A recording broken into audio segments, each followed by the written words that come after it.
Hello students, आज मैं twelfth class NCERT math की 4.4 एक्सरसाइज करवाने जा रहा हूँ। जो पिछली वीडियो में मैंने 4.2 एक्सरसाइज तक करवाया था और 4.3 एक्सरसाइज एरिया ऑफ ट्रायंगल पे डिपेंडेंट थी, जिसको 11th और 10th क्लास में आप पहले कर चुके हो, इसलिए मैं उसकी वीडियो नहीं बना रहा हूँ, क्योंकि आई होप वो जो एक्सरसाइज है आप खुद कर सकते हो और काफ़ी स्टूडेंट्स ने कर भी ली होगी। ठीक है, तो एक्सरसाइज 4.4 जो डिपेंडेंट है वो माइनर्स और कोफैक्टर्स पे डिपेंडेंट है। ठीक है, आप देख पा रहे हैं मैंने उसकी डेफिनेशन लिखी है। सबसे पहले मैं इनकी डेफिनेशन से आपको गो थ्रू करवा देता हूँ, फिर आज उस पर बेस्ड एक एग्जांपल भी करेंगे। ठीक है, जिससे आपको माइनर और कोफैक्टर का डिफरेंस अच्छे से समझ आ जाएगा। तो सबसे पहले बात करें अगर माइनर की, तो माइनर होता क्या है डेफिनेशन से समझते हैं। Minor of an element A I J of A determinant is the determinant obtained by deleting its ith row and jth column in which aij lies। मतलब ये कहने का मतलब क्या है कि माइनर किसी भी एलिमेंट ए आई जे का वो डिटर्मिनेंट होगा उस डिटर्मिनेंट में जिसमें उस एलिमेंट की ith रो और jth कॉलम को डिलीट करने के बाद जो पार्ट बचा, ठीक है, उसका डिटर्मिनेंट फाइंड करने पर हमें माइनर मिल जाएगा। ठीक है, जैसे मैंने पिछले वीडियो में या उससे पिछली वीडियो में भी मैंने डिटर्मिनेंट फाइंड करना आप सभी को सिखाया था। डिटर्मिनेंट में हम क्या करते थे, कोई पर्टिकुलर एलिमेंट ले लेते थे और पर्टिकुलर एलिमेंट की कोरस्पॉन्डिंग रो और कोरस्पॉन्डिंग कॉलम को छोड़ देते थे। फिर जो एलिमेंट बच जाते थे उनका डिटर्मिनेंट हम फाइंड कर लेते थे। ठीक है, उसी को ही हम माइनर कहते हैं। ठीक है, वो ही माइनर होगा और इसकी डेफिनेशन में भी उसी बात को ही बताया गया है। ठीक है, उसके बाद बारी आती है कोफैक्टर की। कोफैक्टर माइनर से ही बनेंगे जब हम उन एलिमेंट की पोजीशन के अकॉर्डिंग -1 की पावर को एडजस्ट कर देते हैं, तो उससे बनने वाला एलिमेंट कोफैक्टर हो जाता है। ठीक है, तो अगर मान के चलो किसी पर्टिकुलर एलिमेंट का आपने माइनर फाइंड किया है, जैसे मान लो आपने M11 फाइंड किया है, ध्यान रखना ये M क्या शो करता है, M शो करेगा माइनर्स को। Minor of an element A I J is denoted by MIJ। ठीक है, तो अगर मान के चलो किसी एलिमेंट A11 का आप माइनर फाइंड करते हो, किसका, A11 का, तो वो माइनर होगा M11। ठीक है, तो उसका कोरस्पॉन्डिंग कोफैक्टर क्या बनेगा, M11 -1 raise to the power, देखो I की वैल्यू भी 1, J की वैल्यू भी 1, तो 1 + 1 -1 raise to the power 2 which is +1। तो वैल्यू जो है नेगेटिव या पॉजिटिव साइन उसके आगे लग जाया करेगा।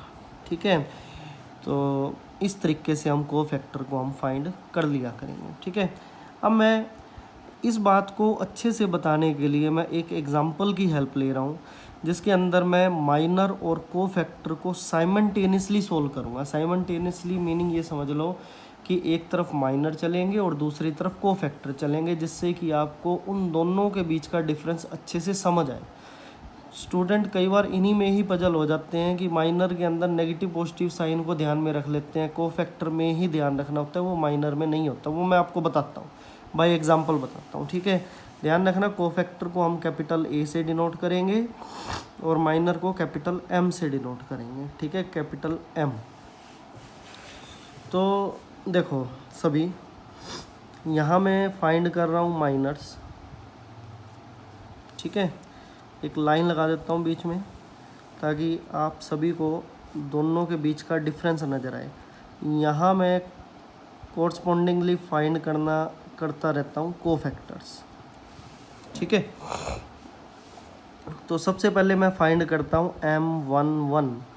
M11 का मतलब इस एलिमेंट का माइनर क्या होगा। हमने क्या करना है, इसकी कोरस्पॉन्डिंग रो और इस कोरस्पॉन्डिंग कॉलम को छोड़ दो, जो बचा ये बच गया पोर्शन, उसको लिख दिया। ये लो, ठीक है। तो M11 की वैल्यू क्या है हमारे पास, M11 की वैल्यू हमारे पास आ गई 10 + 1 विच इज़ 11, ठीक है। ये M11 आ गया। तो उसके कोरस्पॉन्डिंगली A11 क्या होगा, A11 हाँ जी -1 रेज टू द पावर 1 क्या था I + J मीनिंग 1 + 1, ठीक है। और फिर क्या था M11 क्या था हमारे पास 5 -1 1 और 2, ठीक है। तो A11 हमारे पास क्या आ जाएगा, वैल्यू क्या आएगी, ये तो वैल्यू क्या आई थी सोल्व करने के बाद 11 और -1 की पावर 2 + 1, तो ये भी वैल्यू सेम हो जाएगी, ठीक है। फिर उसके बाद बारी आई किसकी, M12 की। M12 का मतलब इस एलिमेंट के कोरस्पॉन्डिंग, इसके कोरस्पॉन्डिंग रो और इसके कोरस्पॉन्डिंग कॉलम को हमने छोड़ दिया, ठीक है। क्या बचा 3 0 -1 और 2, ठीक है। इसको सोल्व कर लेते हैं। 6 डिटर्मिनेंट फाइंड करना है, 0 विच इज़ इक्वल टू 6, ठीक है। इसी तरीके से A12 को फाइंड करें, -1 की पावर क्या हो जाएगा 1 + 2, इसके हिसाब से चलते रहो, ठीक है। जो है यहाँ लिखे हैं उनकी एडिशन कर दिया करो -1 के ऊपर, ठीक है। इन्हीं को ही लिख लो 3 -1 0 और 2, ठीक है। तो वैल्यू हमारे पास क्या आई -1 की पावर 3 माइनस, ठीक है। और इसकी वैल्यू हमने क्या सोल्व की थी 6, तो A12 क्या आ गया -6, ठीक है। इसी तरीके से हम फाइंड करेंगे फिर M13 एलिमेंट, इसके कोरस्पॉन्डिंग रो और इसकी कोरस्पॉन्डिंग कॉलम को हमने छोड़ दिया, जो बचा उसको हम लिख लेते हैं, ठीक है। 3 5 0 1, तो वैल्यू हमारे पास क्या आ गई 3 -0 विच इज़ इक्वल टू 3, ठीक है। तो M13 की वैल्यू हमारे पास आ चुकी है। इसी तरीके से A13 क्या होगा हमारे पास -1 रेज टू द पावर 1 + 4, हाँ जी 3 5 0 और 1, ठीक है। तो ये वैल्यू हमारे पास क्या आ जाएगी, सॉरी 1 + 3 था यहाँ, ठीक है। तो -1 की पावर 4 होगी +1, और इसका डिटर्मिनेंट वही फाइंड किया ही है, तो A13 की वैल्यू आ गई 3, ठीक है। इसी तरीके से अब देखो आपने ध्यान दिया, मैंने A11 A12 A13 फाइंड कर लिया। इस फर्स्ट रो का मैंने फर्स्ट रो के अकॉर्डिंग कोफैक्टर फाइंड कर ली। हमने क्या करना है, पूरी की पूरी मैट्रिक्स के अकॉर्डिंग सारे के सारे माइनर्स निकालने हैं, सारे के सारे कोफैक्टर्स निकालने हैं, ठीक है।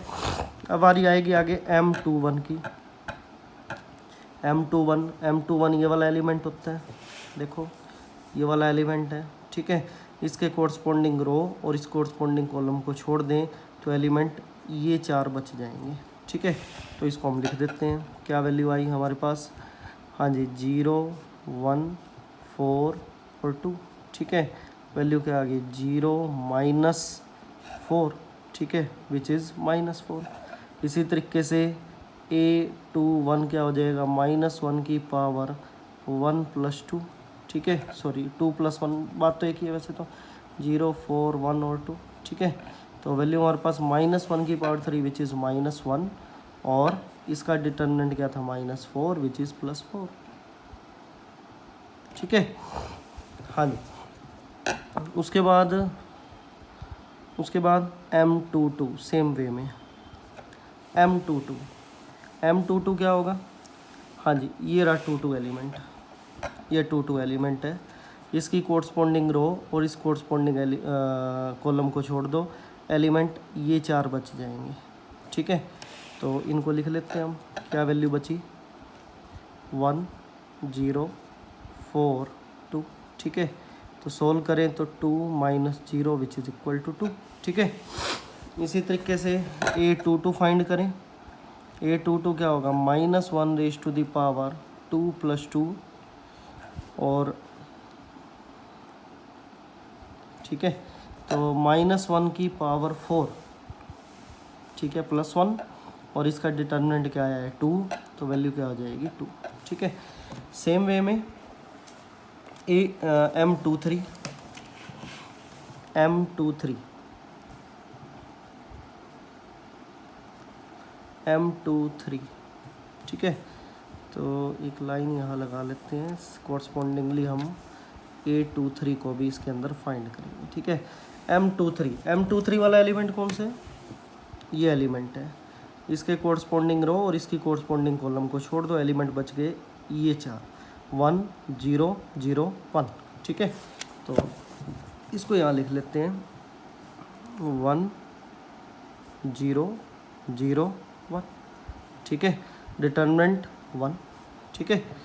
हाँ जी, सिमिलर वे में A23 को -1 की power 2 + 3 1 0 0 1 -1 raise to the power 5 which is -1, इसकी वैल्यू 1 है तो वैल्यू क्या होगी? -1, ठीक है। सिमिलर वे में M31, हाँ जी, मैंने 2 रो कंप्लीट कर दी है, फर्स्ट रो ये भी कर दी, सेकंड रो भी कर दी, बात आ गई थर्ड रो की। थर्ड रो का मैं फर्स्ट एलिमेंट लेकर चला हूँ, फर्स्ट एलिमेंट के अकॉर्डिंग मैंने इस एलिमेंट के कोरस्पॉन्डिंग कॉलम और इस कोरस्पॉन्डिंग रो को छोड़ दिया, एलिमेंट बचे 0 5 4 -1, ठीक है। इसको यहाँ लिख लेते हैं 0 5 4 और -1, ठीक है। तो वैल्यू क्या हो जाएगी? 0 -20 विच इज़ इक्वल टू -20, ठीक है। इसी तरीके से A31 क्या होगा? -1 रेज़ टू द पावर 3 + 1, हाँ जी। उसके बाद क्या वैल्यू? इसका डिटर्मिनेंट तो वो सेम ही चलेगा, ठीक है। -1 की पावर 4 विच इज़ +1, ठीक है। और इसकी वैल्यू क्या आई थी? -20, तो ये एज इट इज़ फिर से -20 हो जाएगा, ठीक है। तो हाँ जी, इसी तरीके से नेक्स्ट माइनर M32 की बारी आ गई, M32, ठीक है। M32 एलिमेंट कौन सा? ये एलिमेंट है M32 के लिए। इसका कोरस्पॉन्डिंग, इसकी कोरस्पॉन्डिंग रो और इसका कोरस्पॉन्डिंग कॉलम छोड़ने पर एलिमेंट कौन से बचते हैं? 1 3 4 और -1, ठीक है। तो इसको लिख लेते हैं 1 3 4 और -1, ठीक है। लिख लेते हैं क्या वैल्यू बनी? क्या वैल्यू बनती है? -1 -12, ठीक है, विच इज़ -13। तो A32 कोरस्पॉन्डिंगली क्या आएगा? -1 रेज़ टू द पावर 3 + 2 1 3 4 -1 -1 की raise to the power 5 which is -1 -13 ये पड़ रही है, एक माइनस तो इसका आ गया, -13 इसका डिटर्मिनेंट आना था तो +13 इसकी वैल्यू आएगी, ठीक है। इसी तरीके से M33, ठीक है। M33 लास्ट एलिमेंट हमारे डिटर्मिनेंट का ये एलिमेंट है, इसकी कोरस्पॉन्डिंग रो कोरस्पॉन्डिंग कॉलम को छोड़ दें तो एलिमेंट बचेंगे 1 3 0 और 5, ठीक है। इसको हम लिख लेते हैं 1 3 0 5, ठीक है। वैल्यू क्या बनेगी? 5 -0 विच इज़ इक्वल टू 5, ठीक है। सेम वे में A33 क्या होगा? -1 रेज़ टू द पावर 3 + 3, हाँ जी, डिटर्मिनेंट यही वाला चलेगा, ठीक है। लेकिन -1 की पावर 6 + 1 हो जाएगा, इसका डिटर्मिनेंट 5 है तो वैल्यू सेम रहेगी 5, ठीक है। तो ये जो मैंने माइनर्स फाइंड किए हैं एक साइड और दूसरी साइड फाइंड किए हैं कोफैक्टर्स, ठीक है। माइनर्स और कोफैक्टर अगर फाइंड करने को कहे तो हमें पूरी डिटर्मिनेंट के फाइंड करने हैं, अदरवाइज़ वो कोई कोरस्पॉन्डिंगली सिचुएशन क्रिएट करेगा, ठीक है। मान लो वो ये कह दे using the determinant by finding cofactor of second row, ठीक है। हमें डिटर्मिनेंट फाइंड करना है सेकेंड रो के कोफैक्टर का यूज़ करके, ठीक है। तो ध्यान होगा मैंने डिटर्मिनेंट जब पिछली वीडियोस के अंदर फाइंड करवाया था तो कोई एक कोरस्पॉन्डिंग रो को हम लेकर चलते थे और उस कोरस्पॉन्डिंग रो के अकॉर्डिंग पूरी वैल्यू का डिटर्मिनेंट हम फाइंड कर लेते थे, ठीक है। मैं फर्स्ट रो लेकर चला था, हो सकता है फर्स्ट कॉलम के अकॉर्डिंग भी वो हो जाए, लेकिन जो मैंने अब सिचुएशन बताई वो क्या थी, सेकंड रो के कोफैक्टर निकाल के। इसका मतलब क्या है कि इस सेकंड रो के कोरस्पॉन्डिंग आपको डिटर्मिनेंट फाइंड करना पड़ेगा। वो बात सेम एज इट इज़ रहेगी जैसी आप फर्स्ट रो के कोरस्पॉन्डिंग डिटर्मिनेंट को फाइंड करते थे, ठीक है। बस उसमें आपने ये बातें ध्यान रखनी है, जिस एलिमेंट को आप लेकर चल रहे हो उसकी कोरस्पॉन्डिंग रो और उसके कोरस्पॉन्डिंग कॉलम को आप छोड़ देना, ठीक है। उसके बाद जो एलिमेंट बचेंगे उनके डिटर्मिनेंट को फाइंड कर लेना। फिर उसके बाद सेकंड एलिमेंट पे आओगे, इसी तरीके से थर्ड एलिमेंट पे आओगे, ठीक है। तो इस तरीके से डिटर्मिनेंट आप फाइंड कर सकते हो। लेकिन जो ये मैंने बताए हैं ये क्या है, माइनर्स, और दूसरी साइड क्या है, कोफैक्टर्स। माइनर्स के अंदर बाहर -1 का कोई रोल नहीं होता, लेकिन कोफैक्टर्स के अंदर -1 उनके कोरस्पॉन्डिंग एलिमेंट पे डिपेंड करती है, ठीक है।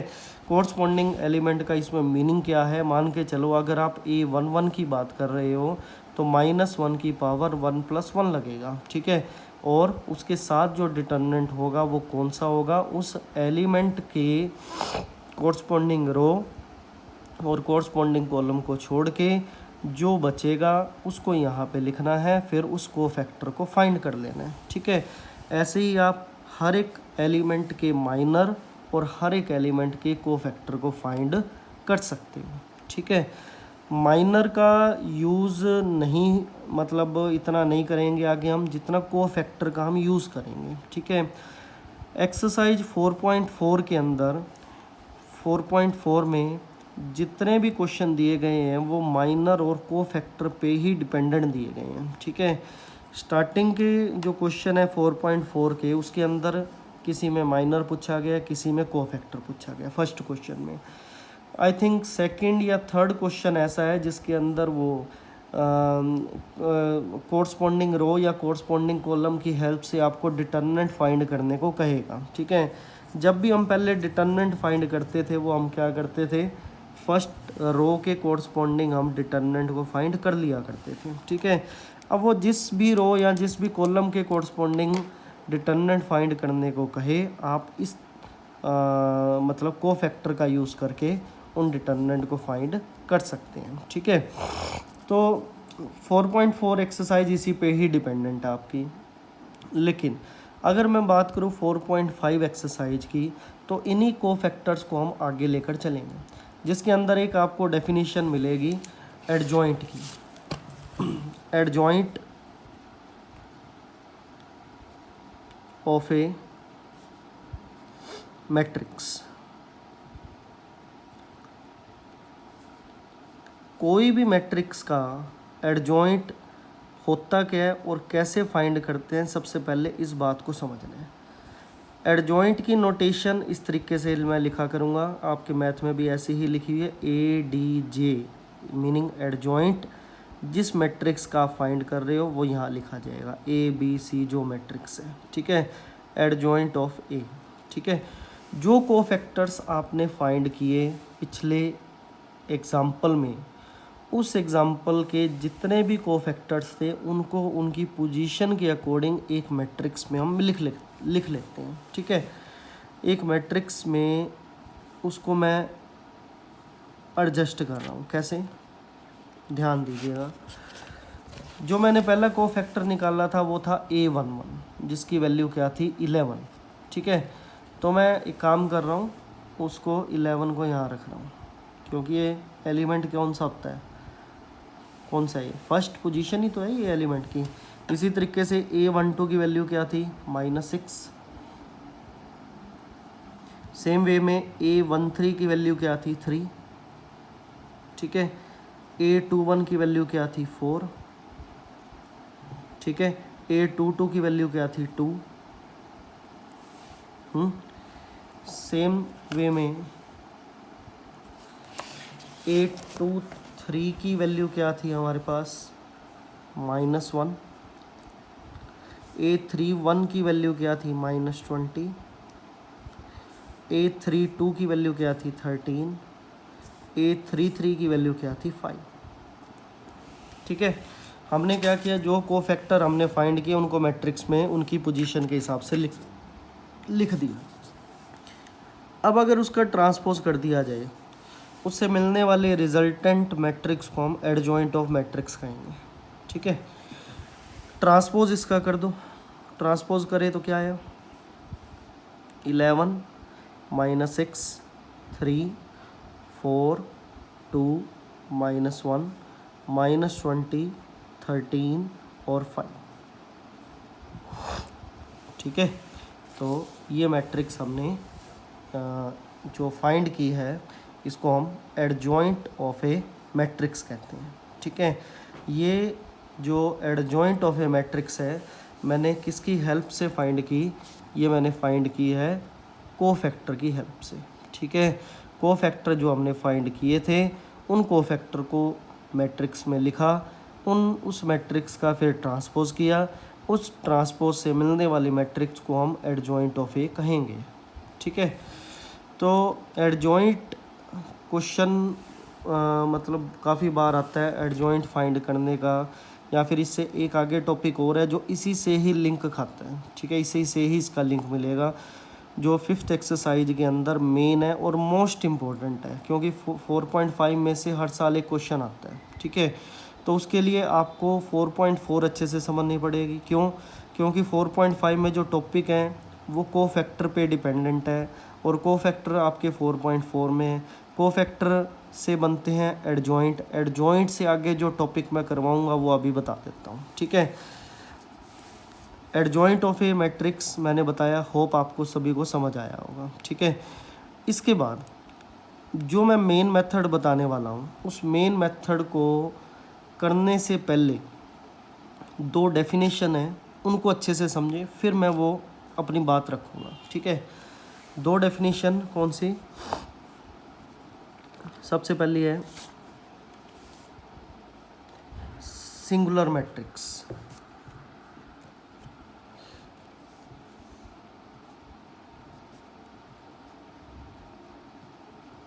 Singular matrix,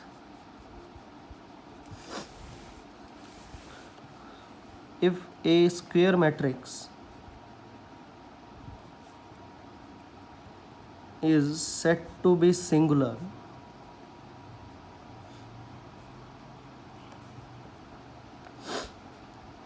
if determinant of a is equal to 0। कोई भी मैट्रिक्स, कोई भी स्क्वायर मैट्रिक्स सिंगुलर तभी मानी जाएगी जब उसका डिटर्मिनेंट क्या हो जाए, 0 हो जाए। ठीक है, इसी तरीके से एक मैट्रिक्स और आएगी type non singular.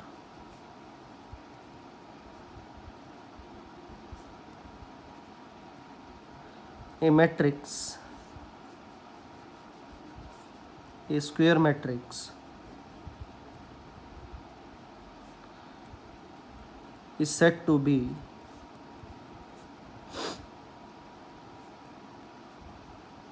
non-singular if determinant of a not equal to 0।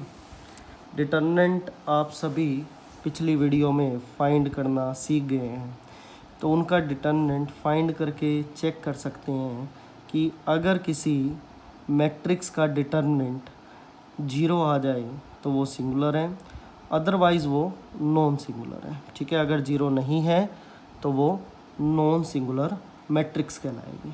ठीक है, तो सिंगुलर नॉन सिंगुलर मैट्रिक्स का कंसेप्ट यहाँ क्यों ज़रूरी है, उसका एक रीज़न है। हमने जो नेक्स्ट टॉपिक करना है वो नेक्स्ट टॉपिक है इन्वर्स ऑफ ए मैट्रिक्स का। ये इन्वर्स ऑफ ए मैट्रिक्स मैंने 3rd चैप्टर में भी बताया था, लेकिन वो मेथड अलग था।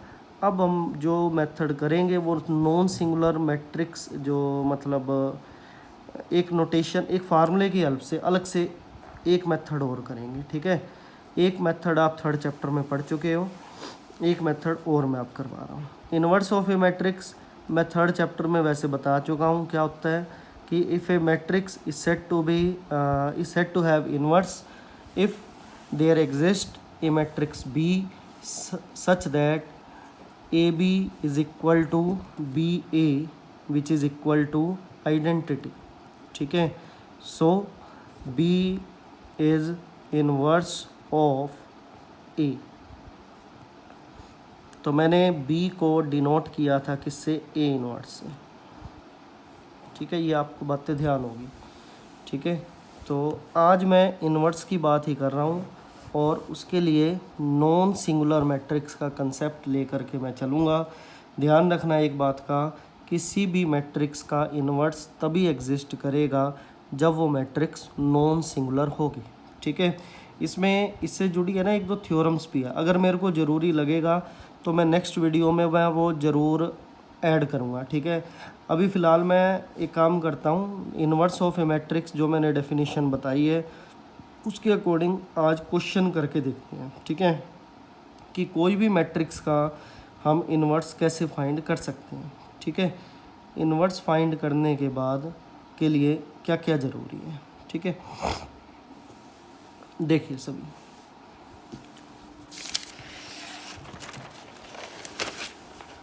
सबसे पहले बात फार्मूले की कि इनवर्स फाइंड कैसे किया जाए। ए इनवर्स जो हम फाइंड करेंगे वो होगा एडजॉइंट ऑफ ए, जो मैंने अभी बताया, divide by determinant of A, ठीक है। ए इनवर्स होगा, ध्यान रखना इसको ऐसा कभी नहीं लिखना मैट्रिक्स को, कहीं आप ऐसा ए इनवर्स को ऐसा लिख दो 1/a की फॉर्म में, ये बिल्कुल गलत होता है, ठीक है। मैट्रिक्स कभी 1/a की फॉर्म में नहीं आती, लेकिन अगर आप ये कहो कि 1 डिटर्मिनेंट ऑफ ए, ये लिखना सही है, लेकिन मैट्रिक्स को कभी भी इस तरीके से डिनोट हम नहीं कर सकते, लेकिन डिटर्मिनेंट को हम इस तरीके से डिनोट कर सकते। ये एक वैल्यू है, तभी इसे रेसिप्रोकल करके लिखा जा रहा है।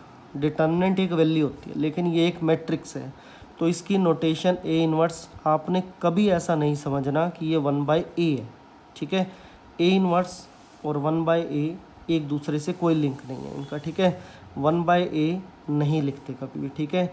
डिनोट क्या करते हैं, ए इनवर्स से, ठीक है। तो हम मैट्रिक्स का डिटर्मिनेंट इनवर्स फाइंड करने की देखते हैं। पहले क्वेश्चन एक करते हैं।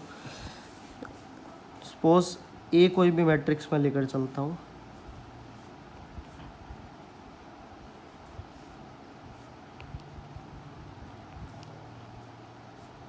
ये मैट्रिक्स है। मैंने अभी जैसा कि बताया आप सभी को कि कोई भी मैट्रिक्स का इन्वर्स तभी एग्जिस्ट करेगा जब वो नॉन सिंगुलर होगी। नॉन सिंगुलर मैंने क्या बताया था, जब उसका डिटर्मिनेंट 0 नहीं होगा।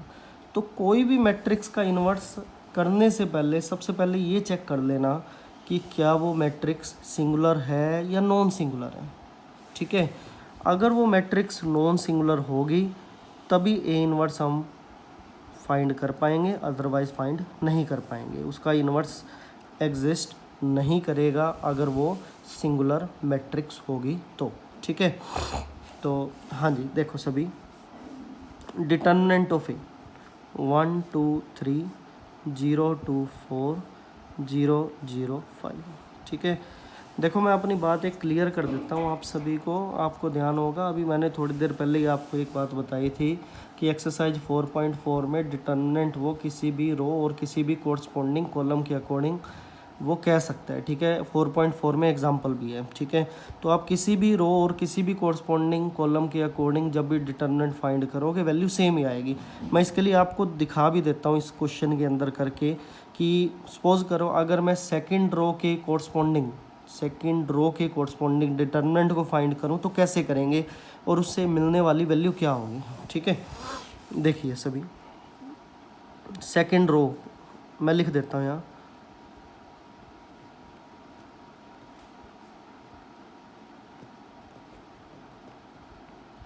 कोरस्पॉन्डिंग टू सेकेंड रो, ठीक है, कोरस्पॉन्डिंग टू सेकेंड रो। हाँ जी, देखिए किस तरीके से कह रहा हूँ मैं, ये सेकेंड रो है, ये वैल्यू 0 है, तो क्या आएगा, डिटर्मिनेंट ऑफ ए 0, ठीक है। इसके कोरस्पॉन्डिंग कॉलम और इस कोरस्पॉन्डिंग रो को छोड़ दिया, इनटू में वैल्यू क्या आएगी 2 0 3 5, ठीक है, मल्टीप्लाई हो जाएगा। फिर इस एलिमेंट के कोरस्पॉन्डिंग क्या होगा, देखो हमने ध्यान होगा ध्यान होगा आप सभी को, माइनस प्लस का अल्टरनेट लेकर चलते थे, ठीक है। यहाँ मैंने -1 रेज टू दी पावर, ठीक है, इस एलिमेंट की पोजीशन क्या है 2 1, तो यहाँ लिखनी थी 2 + 1, ठीक है। इसी तरीके से फिर -1 रेज टू दी पावर, ये एलिमेंट की पोजीशन होती है 2 2, तो 2 + 2 इनटू में 2 इनटू में इस एलिमेंट के कोरस्पॉन्डिंग रो और कोरस्पॉन्डिंग कॉलम को छोड़ दें तो वैल्यू क्या आ गई 1 0 3 5, ठीक है। इसी तरीके से -1 की पावर, हाँ जी, ये एलिमेंट कौन सा है 2 3, तो 2 + 3, ठीक है। तो यहाँ के एलिमेंट 4 इनटू में इसका कोरस्पॉन्डिंग रो और इसकी कोरस्पॉन्डिंग कॉलम को हम छोड़ देते हैं, क्या रह गया 1 0 2 0, ठीक है। हाँ जी, लो फाइंड करो, ये तो 0 है, सारा ही 0 हो जाएगा, ठीक है। मल्टीप्लाई में वैल्यू क्या रहेगी +1 2 इनटू में 5 -0, ठीक है। और ये वैल्यू क्या हो जाएगी माइनस, ठीक है, 4 इंटू 0 -0, ठीक है। तो वैल्यू क्या आ गई 10, ठीक है। अगर आप सिंपल भी करोगे तो भी आप देखोगे कि वैल्यू 10 ही आएगी, ठीक है।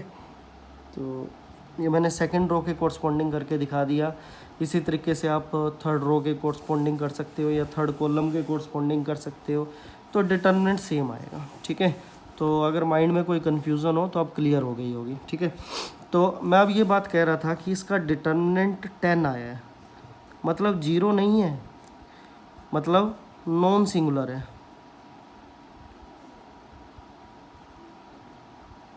ठीक है। नॉन सिंगुलर है, नॉन सिंगुलर है तो हम इन्वर्स को फाइंड कर सकते हैं। इन्वर्स फाइंड करने के लिए मैंने क्या बताया था, adjoint A divide by determinant of A, ठीक है। एडजॉइंट ए फाइंड कर लेते हैं। एडजॉइंट ए फाइंड करने के लिए मैंने क्या बोला था, कोफैक्टर्स फाइंड करने पड़ेंगे। कोफैक्टर फाइंड कैसे करें, देखिए सभी कोफैक्टर्स,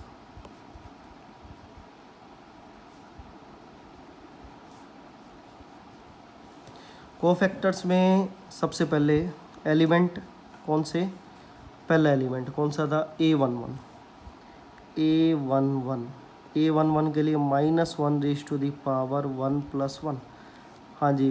फर्स्ट एलिमेंट के कोरस्पॉन्डिंग रो और कोरस्पॉन्डिंग कॉलम को मैंने छोड़ दिया, जो बच गया वो क्या था 2 0 4 और 5, ठीक है।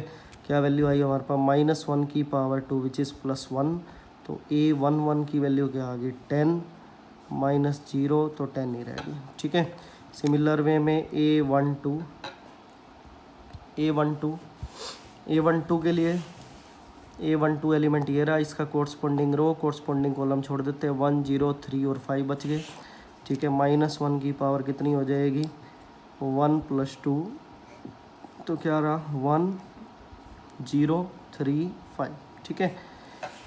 क्या वैल्यू बनी -1 रेज टू दी पावर 3 -5 -0, तो वैल्यू क्या आ गई -5, ठीक है। इसी तरीके से A13 को फाइंड करते हैं। 13 एलिमेंट ये पड़ा, इसके कोरस्पॉन्डिंग रो कोरस्पॉन्डिंग कॉलम को छोड़ दो 0 0 2 0, ठीक है। तो -1 रेज टू दी पावर 1 + 3 क्या था 0 0 2 0, ठीक है। हाँ जी, ये वैल्यू तो डिटर्मिनेंट सोल्व करके चेक करो 0 ही आएगा, ठीक है। सिमिलर वे में आगे A21, ठीक है। हाँ जी A21 एलिमेंट ये पड़ा, ठीक है। इसकी कोरस्पॉन्डिंग रो कोरस्पॉन्डिंग कॉलम को छोड़ दिया, क्या रहेगा 2 0 3 5, ठीक है। तो -1 की पावर भूल गए लिखना, 2 + 1 थी यहाँ, ठीक है। थोड़ा सा एडजस्ट कर रहा हूँ मैं यहाँ। तो क्या एलिमेंट बचे थे हमारे पास 21 के लिए 2 0 3 और 5, ठीक है। तो वैल्यू हमारे पास क्या आई, वैल्यू आएगी -1 की ये वैल्यू हो जाएगी माइनस और 10 -0 विच इज़ -10, ठीक है। फिर उसके बाद A22 को फाइंड कर लेते हैं, -1 की पावर 2 + 2, हाँ जी। A22 के कोरस्पॉन्डिंग एलिमेंट कौन से हैं, हाँ जी, इसको छोड़ दो इसको छोड़ दो 1 0 3 5, ठीक है। क्या आ गया 1 0 3 5, वैल्यू क्या आ गई -1 की पावर 4 + 1, 5 -0 वैल्यू 5 ही आ गई। ठीक है, उसके बाद A23 -1 raise to the power 2 + 3। हाँ जी, 2 + A23 element, A23 element check करो, ये रहा A23 एलिमेंट, इसका कोरस्पॉन्डिंग रो कोरस्पॉन्डिंग कॉलम छोड़ दो, 1 0 2 0। ठीक है, 1 0 2 0। ठीक है, डिटर्मिनेंट 0 ही हो जाएगा। उसके बाद A31 -1 raise to the power 3 + 1। ठीक है, A31 ये रहा A31, इसकी कोरस्पॉन्डिंग कॉलम और कोरस्पॉन्डिंग रो को छोड़ा, 2 2 3 4। ठीक है, 2 2 3 4। ठीक है, -1 की पावर 4 + 1, तो 8 -6 विच इज़ इक्वल टू 2। ठीक है, इसी तरीके से A32, 2 एलिमेंट बचे हैं बस, -1 की पावर 3 + 2, क्या बच गया 3 + 2, तो 3 2 एलिमेंट ये रहा।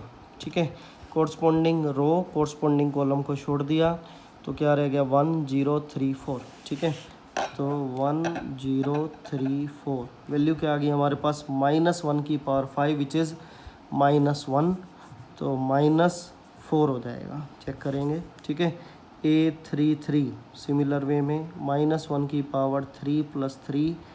हाँ जी, क्या कौन सा एलिमेंट है, लास्ट एलिमेंट की कोरस्पॉन्डिंग रो कोरस्पॉन्डिंग एलिमेंट को छोड़ दिया, वैल्यू क्या रहेगी 1 0 2 2। ठीक है, तो 1 0 2 2। ठीक है, तो -1 की पावर 6 + 1 2 -0। ठीक है, 2 रहे, तो कोफैक्टर्स हमने फाइंड कर लिए।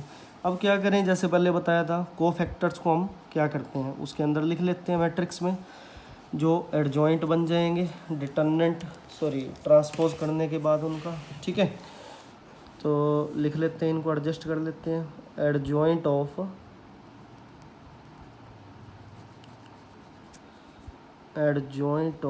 ए। ठीक है, लो जी, एडजॉइंट ऑफ ए को लिखते हैं हम। फर्स्ट एलिमेंट क्या आया था 10, A11, A12 क्या था -5, A13 था 0, A21 था -10, A22 था 5, A23 था 0। ठीक है, उसके बाद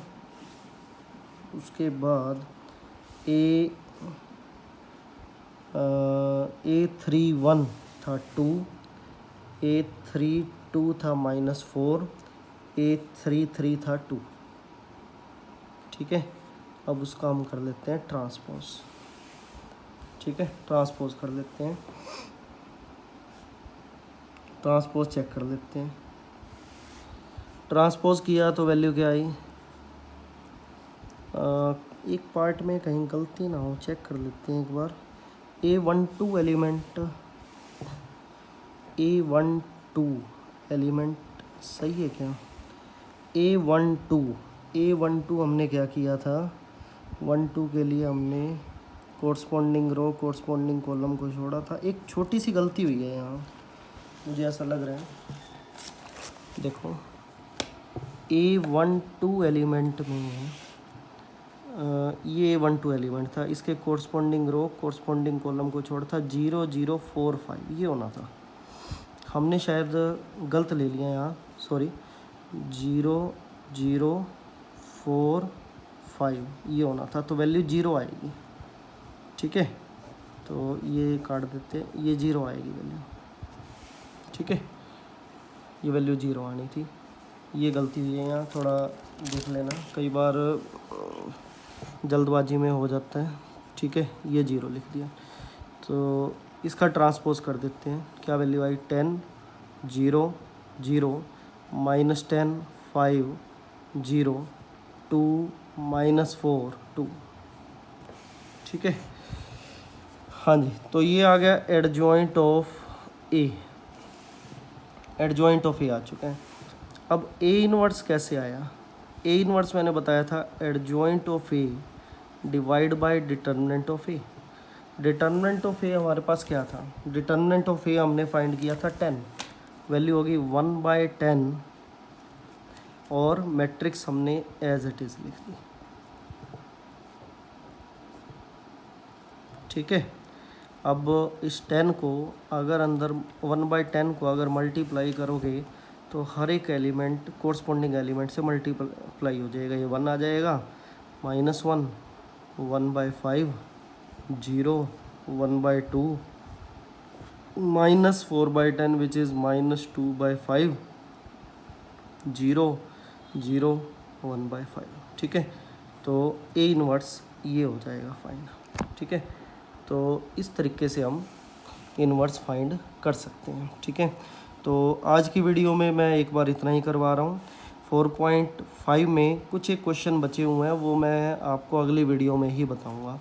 आज इतना ही करो, माइनर फाइंड करो, कोफैक्टर्स फाइंड करो, ठीक है, इनवर्स फाइंड करो। ठीक है, तो इन टर्म्स को फाइंड करो और बाकी जो बचते हैं क्वेश्चन वो मैं अगली वीडियो में बताता हूँ। साथ ही मेरी कोशिश रहेगी 4.6 को भी उसमें कंप्लीट करवा दें। ठीक है, तो मेरे वीडियो मतलब अगर पसंद आए तो लाइक करें और मेरे चैनल को सब्सक्राइब करें। ठीक है, बेल आइकन ज़रूर दबाएं ताकि आपको नोटिफिकेशन मिलती रहा करे मेरी वीडियोस की। Thank you very much.